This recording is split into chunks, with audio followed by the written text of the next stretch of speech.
Hello, everyone. Hello. Nice to see you here. I am Dr. Deborah Dunstan. Welcome to a nonprofit nugget with Dr. Deborah.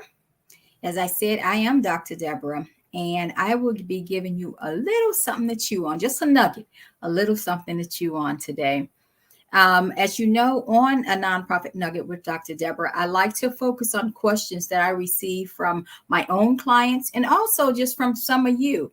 You can send me questions in my inbox on Facebook. You can email me, but I get questions all the time, and I can't um, cover them all in one show.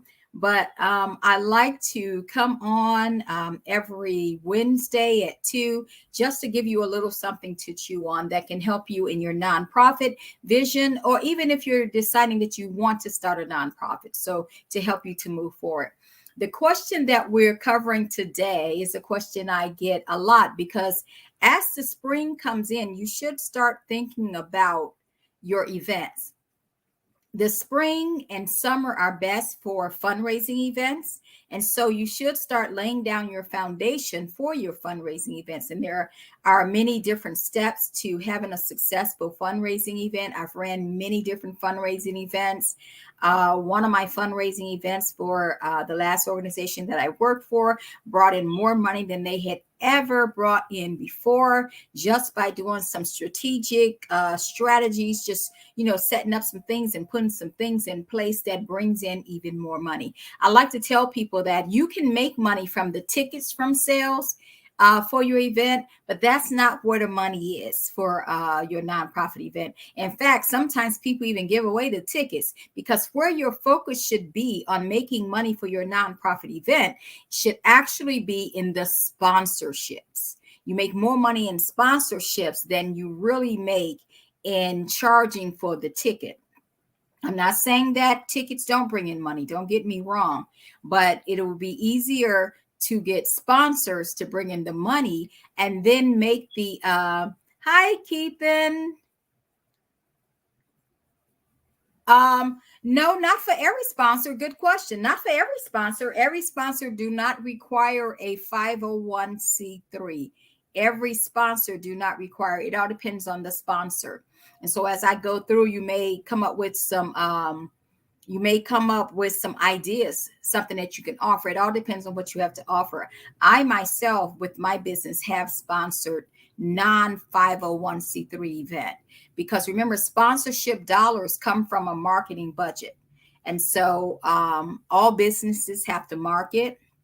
So a lot of them sponsors are not in it necessarily because you are a nonprofit organization. They don't write it off. Most of it comes from their marketing budget. So it all depends on what you can offer them in marketing. So that budget would have to be spent anyway. So I'm going to give 7 ways. I'm going to try to get through the 7 ways you can find the right sponsors for your next fundraising event, and how you can do this even if you're having a virtual event. You're listening? All right. All right. Take some notes even if you want to. And how you can do this even with a virtual event. I read a virtual, and most of these are virtual. We did an online auction, and we made money from the things we sold, but we made more money from the people who sponsored us, because we gave them a lot in return for their sponsorship. So the first thing I think that you should do is to have a fundable mission statement. And you guys know, who have worked with me, that I do help people to write a fundable mission statement. And what I mean by that, even if you are a social entrepreneur, which you are, Keithan, you are a social entrepreneur, and that is a business with a mission. That's what I call social entrepreneurialism. It's a business, a small business with a mission, or an artist with a mission. There are many artists. You can even think of some artists, singing artists, rap artists. You can think of businesses who have a mission. They're not a nonprofit, but they have a mission attached to what they do. So you would have to have a fundable mission statement. And that means you would answer the important questions that your sponsor would want to know, like, who are you? First of all, what do you do? For whom do you do it for?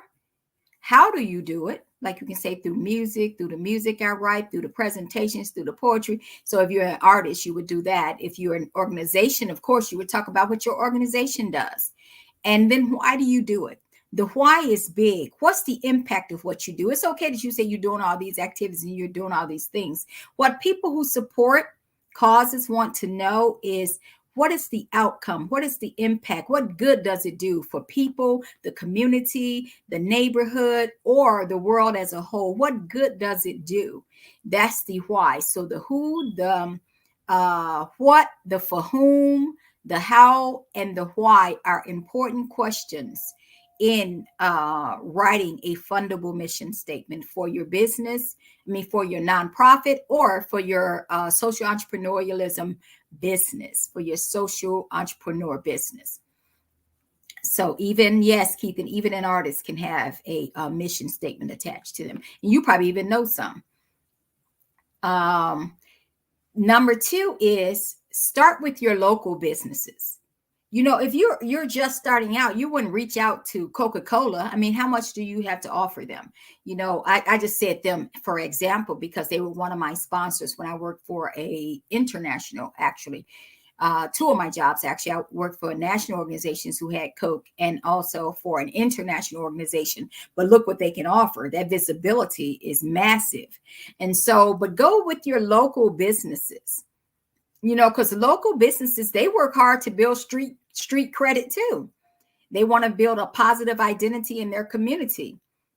And I would even go as far as talking to some small businesses, some entrepreneurs. They don't have to be they don't even really have to have an office. You can talk to entrepreneurs, coaches, or whatever, just people who want to get themselves connected. Talk to people who want to get themselves connected to a worthy cause without having to go and be a nonprofit themselves. They just want to connect. They want to build credibility as a business who connects with the community. And that helps them on the other hand. And what it ends up doing is a win-win-win situation. People used to say win-win, but this is a win-win-win situation. This means that you get their support, right? They get the PR. They get the PR that you're going to put them out there and show that they're a business that cares about the community. And plus you can raise funds to do the good work that you do. That why, that impact. So you can raise money to do the good work that you do. So it's a win-win-win. So you get the money, but the people you serve get the impact. You see what I mean? So it's a win-win-win situation. Even the business wins. They may even have signage or something at your event, but even everybody wins in this situation. Number 3. So you have your fundable mission statement. Number 2, reach out to your local businesses first. Even there's a Walmart somewhere everywhere, but reach out to your local businesses. And then next, reach out to businesses that have a crossover mission with yours. A crossover mission, whether they're local or not. The best sponsors for any event that you're having is businesses or entrepreneurs that have a crossover mission, meaning you serve the same people or you have the same desire. So for example, if you are an organization that feed the hungry, you may have we used to call them soup kitchen or food pantries, feed or clothe the hungry, then you would want to reach out to grocery stores to be sponsors, or even caterers. Coming down to entrepreneurs, there are a lot of local caterers in almost every city. So if you're somebody who feed the hungry and you're having an event to raise funds for your organization, you will reach out to those people who care about food, who care about nutrition, who care. If you have a nutrition program that teaches nutrition, you would reach out to people who care about nutrition. I can even think of some nutrition coaches. You can reach out to them. You can offer them a sponsorship. You shout them out and you get money. So you're doing their marketing for them. Think about it like that. And so again, hey, Tim. Hey, Jimmy. I'm glad you guys joining. Hi, Annette. Oh, thank you so much for sharing, Annette. Thank you so much for sharing. So you see how that worked together? Now, imagine you are someone who provides housing, a transitional home, or somebody who provides housing for the homeless, a homeless shelter.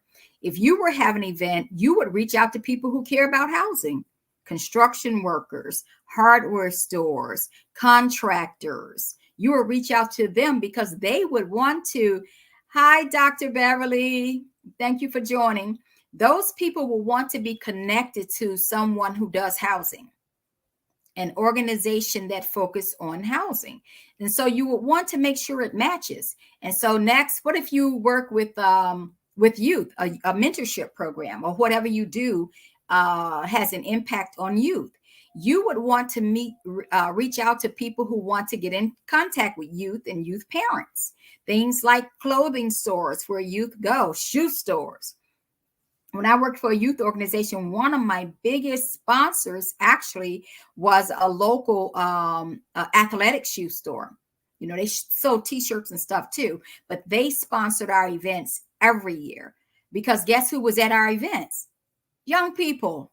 Young people in Prince George's County were at our events. So they want to get to those young people. They want those young people to know that I support you. I'm here for you. So they sponsored us every year. Every year. They were always who I called on first. I even had a pharmacy sponsor something I was doing because I was doing mental health, behavior health type program sponsorship in a pharmacy, a local pharmacy, not one of the major ones, but a local little pharmacy wanted to get itself known in the community. They reached out to me to be a sponsor.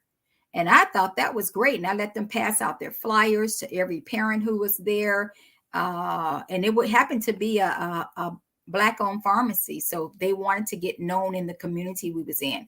And what if you're doing something like you're somebody, an organization that help businesses to start businesses, help people who want to go into be an entrepreneur, then you would reach out to business supply stores. You see how that works? Local artists, even local authors, even you will reach out to those kind of people. So, so number one, make sure you have a fundable mission statement. Make sure number two is start with local businesses and entrepreneurs. And number three is reach out to those, make a list, and then reach out to those businesses that align with your mission. Okay, because it's a win-win-win situation for them. Number four, consider businesses that are already sponsoring similar events. If you see, like I told you about the person who sponsored us every year, how I found them, this shoe store, is that they had sponsored a walk and run. I saw them sponsor a walk and run event. I wasn't doing a walk and run, but it was a walking run to raise money for a youth mentoring program. And so it aligned with something I was doing because I service youth too. I just do, thank you, Dr. Beverly. I tend to focus on youth who have been through trauma. So sexual trauma usually, but I focus on that, and I focus on children. So I would even go to children's stores. I focus on children who have been through trauma and it's affecting them in school or them getting into school. School readiness, affecting their school readiness by experiencing trauma. So I can even reach out to, sorry about that, you guys. I can even reach out to, let me turn this down. I can even reach out to toy stores because I will have parents of young kids who will actually support my events. So you just consider those who are already given, and then you approach them, but make sure the program aligns with their mission, your mission. Make sure their business aligns with your mission. Stick with mission. Stick with mission. If you don't do technical stuff like teaching computer skills, it's probably not best to reach out to a tech company because they want to be involved with tech things. Just because you see them giving money to this computer program don't mean that they want to fund a music program. You see what I mean? Unless you can make it technical, like engineering, music engineering. Number 5. So what do we have? We said fundable mission statements, start with local businesses, reach out to those who have a crossover mission as you do. Consider businesses that are already giving. Number 5, Make sure that you have something to offer a sponsor. Hello, Andre. Thank you for joining. Yeah, make sure you have something to offer a sponsor. What do you have to offer? I even had some sponsors, and I think Duke Energy is one of them. So is Pepco in the Washington, D.C. area.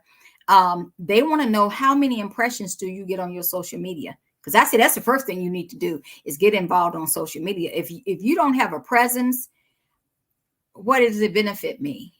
What does it benefit me? Think about you as the funder. What does it benefit you? They're doing it for the marketing purpose, the PR. So make sure that you have something to offer them too when you give them an opportunity. So you can do this through a page on your website where you would feature. Thank you, Annette. Thank you. Make sure that you have a website. You can put them on your website, a page on your website. You can create a video even. Some of us are really good with video and things. You can create a video. You can have them give you pieces of their video and you can create something or have somebody else do it. You can let them be a featured guest on your show. If you have a show, like if I was doing an event, I would definitely bring somebody, say, you can come on my show. I'm there every Wednesday. You can bring them to your show. You can have them be a guest on your blog. If you do a blog, you can include their stuff in your bags. Now I've been, my business side, not my nonprofit, but my business has been included. I've sponsored events and they let me put my business card, some sample things in their goodie bags. I forgot what they're called, but the goodie bags that you pass out at the event. You can shout them out on Facebook, but if you only have 2 people on Facebook, that probably ain't going to push a lot. So build your social media presence. You can shout them out on Twitter. So when you go to a sponsor, have something to offer them too. It's a I wash your hand, you wash mine situation. And number 6, create sponsorship packages to fit different budgets. You know, I know everybody want to go for the big dollars. Hey, I want $1,000. Oh, I want $10,000. Yeah, that's good. That's cool. But remember, don't forget, you can do the dollar store method. You know, dollar store, they don't have nothing in there that costs. It's not the $10 store. It's the dollar store. They may have something a little over $1 up in there, but they make their money on bulk and on volume. On volume, I teach a class about how to raise $10,000, and then I teach you a strategy for that. You can get one person to give $10,000, or you can get 2 people to give $5,000, and we break it all down in the likelihood of getting those fundings. And that can be done for a nonprofit or a for-profit. You can have people that support you depending on what you offer them back. And number 7, get creative and have some fun. Nobody want a sad sack. I'm approaching you and, oh, woe is me. I had this event and I can't pay for it. That doesn't spark people to want to support. That doesn't spark people to want to get involved. Make it fun. Make it something that, you know, that people can get excited about.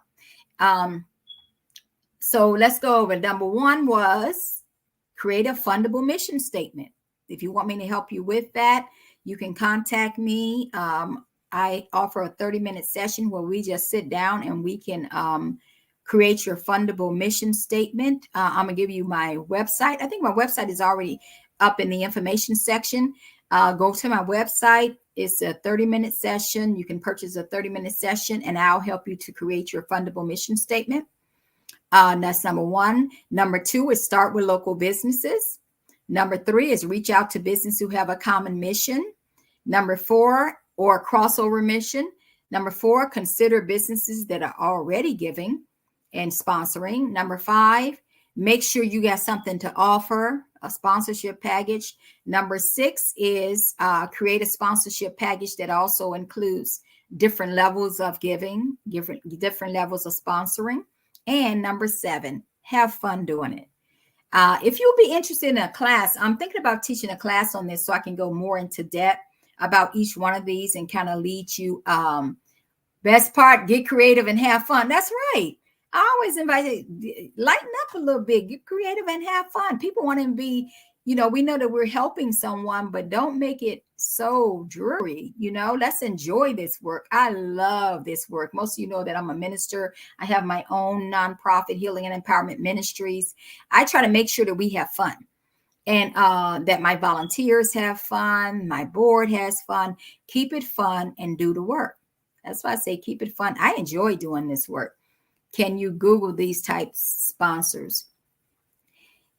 You can keep them, but it's probably better to just stay low. I mean, we don't have phone books anymore, so you can say, you can just say sports clothing stores in Raleigh, and you'll probably get the ones at the mall in Maryland. And I know you've lived in Prince George's County, where I'm from. I mean, where I've lived. I'm not from there, but where I've lived. And they're all up in the Iverson Mall and everywhere. And so I'm sure it's the same thing in Raleigh. So Google can help you, but if you out, you see the stores, what's that Stone Cold Creamery place even sponsored for me. I walked in and made it fun. I said, I would love to bring my kids here, all my kids here, and we just sit around here. Can we have an event here? Blah, blah, blah. That's how I built the relationship. So I didn't need to Google. I knew Stone Cold Creamery was right there. So I go to it. I knew Baskin & Robbins was there, who has also been one of my sponsors and have a grant program. They have a Baskin & Robbins actually has a foundation. Ben & Jerry's has a foundation. So think about the people. You make a list of the businesses you frequent. You buy your clothes from somewhere. Right. And even do the legwork on Google, like you said, but Google your area. Google your area. Well, I don't know the malls up there, but I say if you're in Maryland, check out Iverson Mall. Check out PG Plaza. Shoot, right there on Pennsylvania Avenue. All those stores. Yeah. Even if you do it by calling, you don't have to always go in. I got to Ben & Jerry's just by calling. I got to Stone Cold Creamery because I was going to get some ice cream. And I just told them about my nonprofit organization. And they wanted to sponsor because they wanted to pull more of the demographic I had. Get my drift? They didn't have my demographic too much. We mostly was going to Baskin & Robbins. They wanted more of the demographics.